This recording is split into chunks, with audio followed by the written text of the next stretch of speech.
Hi, my name is Larry Piers. I'm a colleague of yours in the UUMA. I'm also the Director of Learning of the Pastoral Excellence Network, which is a national organization that supports clergy through every season of ministry, as well as resources those organizations across many faith traditions that serve clergy and support clergy. I had the great opportunity last fall to be the co-facilitator of a training that was provided to the colleague coaches within the UUMA. It's a great group of colleague coaches who are ready to serve you, and I want to encourage you to consider taking part of that particular service that's available to you as a member of the UUMA.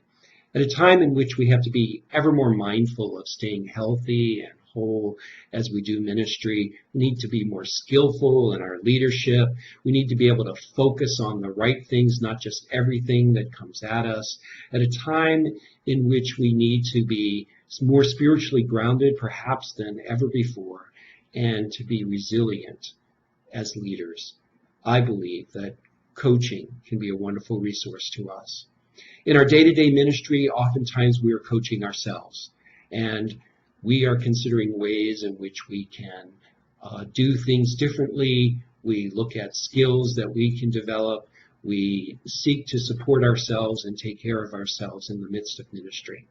If you decide to work with a colleague coach, you probably will also continue day to day to coach yourself, but perhaps you might find some new ways in which to do that and to do it better. The advantage, of course, in working with a colleague coach is that you have the opportunity of the presence and the commitment and dedication of another colleague who will help you articulate your priorities, your goals, and your going edges for ministry. Help you then assess where are you now with those goals and those priorities. What are you doing well? What are your challenges? What might you need to do differently or do better moving forward? What do you need to stop doing? All of those kinds of questions and assessing where you are now are so helpful, particularly when you have the presence and the dedication of a listener and a good observer.